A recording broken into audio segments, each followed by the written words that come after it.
普通老百姓这辈子最痛苦的事，莫过于买了烂尾房。今天我就以一个亲身经历者的身份，讲述一下我买烂尾房的经历。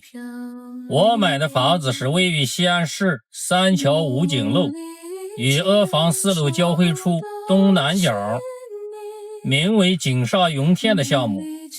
该项目2011年开始建设，2013年开始销售，合同约定2015年底交房，但是后来因为开发商资金链断裂，导致至今过去10多年了，仍不能交房。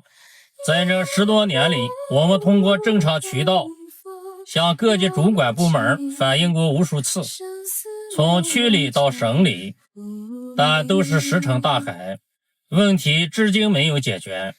在这烂尾的10多年里，好多家庭因此妻离子散，有的已订婚的婚约被取消，有的孩子无法上学，有的老人被气身亡，有的被气出脑梗，常年住院治疗，生活可谓是捉襟见肘，难以为继。我们普通老百姓真不知道上哪说理去，该走的程序我们都走了，但是一直没有结果，只能来到互联网反映一下自己的心声，希望相关领导能看见，及时解决老百姓所遭受的苦难。谢谢你们。我们每个月要花5000块钱的房贷，像我们这种工薪阶层的话，一个月只能赚4000多块钱，然后还有小孩。如果说这个烂尾楼一直要烂着的话，那我们对于我个人来说的话，真的没有活下去的勇气了，活下去的这个希望都没有了。现在一个月还要8000块钱的爱情。为什么没有人敢讲真话？烂尾楼就应该让银行负全责。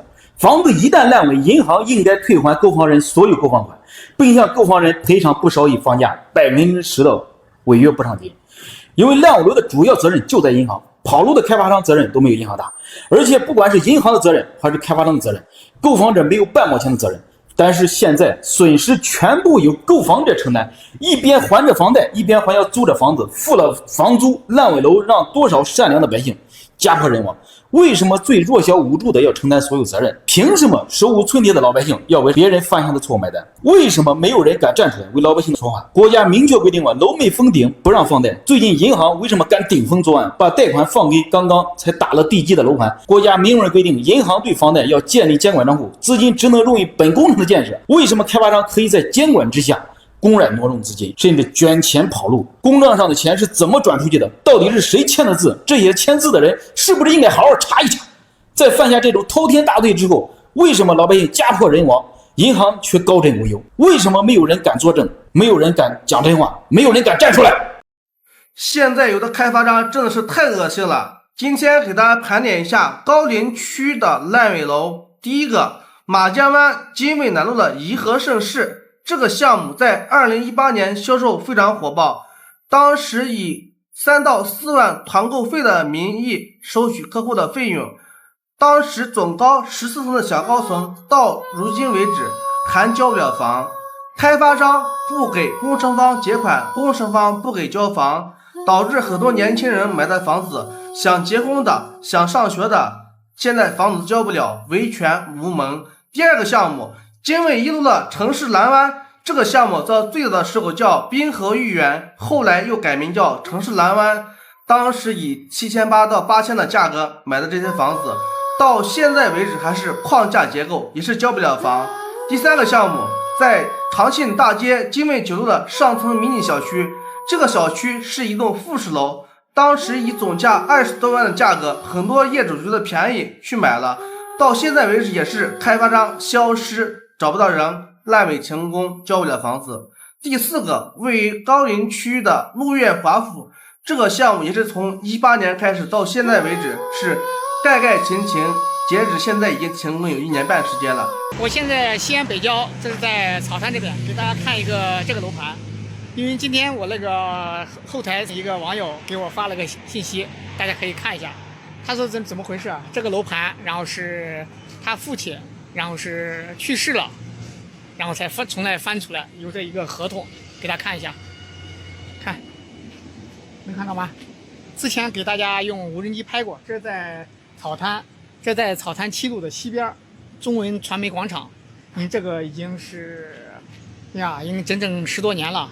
当时应该这个是开售的应该是12年开始卖的，包括咱待会走了给大家看一下那个售楼部，当时应该多3000多4000吧。然后是12年很多人买的，然后包括听他说是13年已经那个停工了，到14年彻底不动了，到现在已经10多年了。然后是他给我发消息，他说有没有这边的群，我说我也没有，你可以到相关部门去查询一下。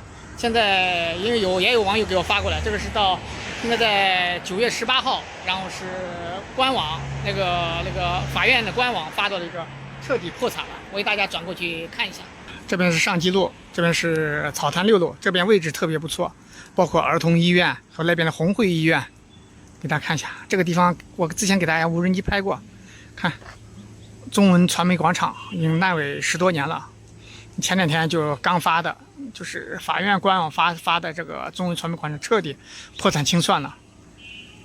所以说大家你看我买的那个也是，但是我那个是破产重整，破产清算是最后一步。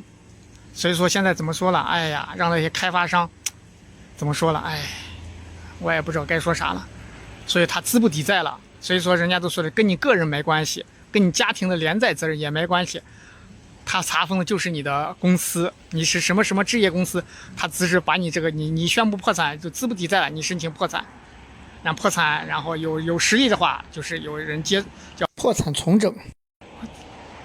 后面看咋弄，因为他这个是之前说是违法盖的，他是在这是工业用地上盖的是住宅，所以刚盖第1年，第2年开始停了，所以一停这么多年。所以这个网友也私信我，他说哎，他一直也不知道，等他父亲去世以后翻遗物的时候才看到里面有份合同，他一直都不知道。你说哎呀，你包括后台也认识好几个，他说哎，鹏子，因为去年的时候，当时说是这边要复工嘛，大家都以为复工了，没想到你看前段时间就刚说是破产清算，所以坑了多少人啊！这位置也特别不错，这边你看博爱学校、经开学校，这边是和悦、绿城都在这边，哎，太坑了，所以坑了很多人到去世都不知道看不着房子，因为这边现在还很多，我也不知道啥原因造成的。因为很多人当时都是全款，因为他当时肯定是手续不全，大家没法银行贷款。因为包括现在很多，包括我那个房子，那是5证齐全的，很多都是银行贷款的，你说说。所以大家为什么说是哎呀，烂尾往往在封顶之后，因为封顶的时候他们不知道利用各种方法把钱从银行都套出来了，所以很多烂尾楼看着。所以今天看一下，你看看，之前给大家你看，咱站远点看看。走，咱等会再到跟前去给大家看一下。等来到跟前，大家看到了吧？中文传媒广场，那边上电话都依稀可见。看着烂成啥样了？这一个里面，你看这后面，这是贴的啥？我给大家看一下。这应该估计就是这个。管理人看民事裁决，大家看到吗？哎呀，这是很新的，看到吧？10月24年的相关文件。哎呀，所以说包括我现在这个房子也在他这破产清算彻底，因为怎么说了，破产清算就是意思说很多的资不抵债了，所以没人接手了，而且他这个用地还是个问题。看，哎呀，所以我认识好几个朋友都买到这边了，所以哎呀，所以永远就是有些事永远说不清楚，你说咋弄？大家都是掏全款买的。所以给大家关注这个可以过来看一下。好了，今天视频就到这儿，感谢大家观看。一个把地铁都能开进楼盘的项目，但是这个楼盘已经烂尾了8年，这是一个专门坑有钱人的楼盘。走，咱今天看一下这到底是哪个项目。房子啊，的确已经盖好了，大家可以看一下啊，咱没有胡说，这房子呀的确是盖好了。但是来往这看，我的妈呀，这操作，这幸亏市政管着了啊！8个字写的确实是高端大气上档次，低调奢华有内涵，让你不得不相信当年他在这个地段的魅力。其实当年这个楼盘卖的时候，优点还是蛮多的，人家营销路线设计的也比较好。第一个就是线上线下的相结合 O2O， 运用的是马云总的淘宝城这个思路。第二个呢，距离4号线地铁口确实比较近。第三个，距离北客站只有1站路的距离，所以这个楼盘公寓、商铺、车位全部都销售一空。就是不尽人意的一点，目前还是烂尾状态。作为咱普通老百姓来讲，我给你把钱交，我不需要开发公司给我去增配，只需要的是我给你交了多少钱，你给我在你约定的时间内把房交了就行。